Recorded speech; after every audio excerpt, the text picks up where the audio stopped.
lama oga Axmed Wallahi hadda wax faahfaahin ka biximada oo dowladda Soomaaliya faahfaahin ka haysan badan laakiin laba arrin ayaa jirtay oo muddooyinka ugu dambeeyay aad loo hadalhayay labadaas arrin waxay kala yihiin in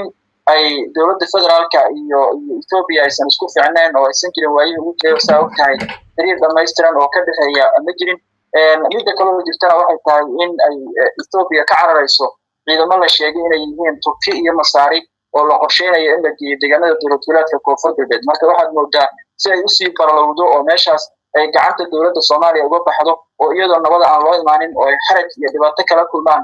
ciidamada imaanaya inay daraadeed u baneeyeen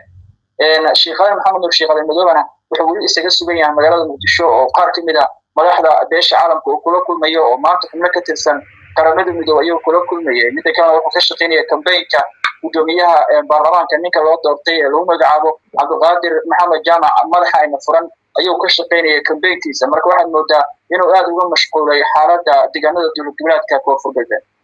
waa tahay arrimaha siyaasadeed ee isdiidan ee ka jira gudaha Koonfur Galbeed bixitaanka Etoobiyaanka saameyn ma ku leeyihiin oo ma laga yaabaa maadaama ay qasantay siyaasadii gudaha Koonfur Galbeed inay ku qasbanaadeen inay baxaan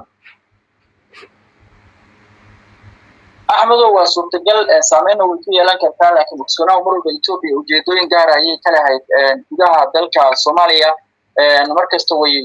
dowladda Soomaaliya aad ay isugu dhibanaayeen oo isfaham weyn oo ka dhexeeya ma jirin dowladaha dariska marka laga hadlayna waa dowladda inta badan ay aad isku fahamsaneen dowladda Soomaalida handana iyagoo isfahamsaneen ay isku qasbanaayeen inay isla shaqeeyaan oo mararka qaarkood ay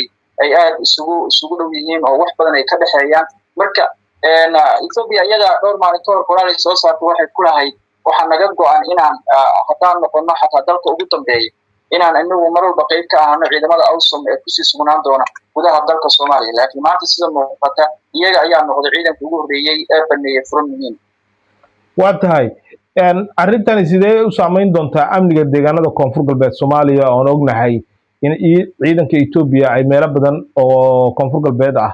ay gacanta ku hayaan kula wacan wanaagsan daawadayaal meel kasta oo aad joogtaan ku soo dhawaada barnaamijkeena xulashada wararka qodobada aan idinku hayana waxaa ka mid ah degmada Burxakaba oo amnigeedu uu faraha ka baxay iyo kala orod iyo xiisad culus oo ka taagan degmada Burxakaba ee gobolka Baay ciidamada Ethiopia oo halkaas isaga baxay ciidankii dawladda xagee ayay ku dambeeyeen waa sidee xaaladda degmada Burxakaba barnaamijkeena xulashada wararka ayaan idinku haynaa fadlan daawada haddaad ku cusub tahay baraha aan ku leenahay bulshada ku soo biir channelka subscribe noo saar muuqaalka like garee oo share garee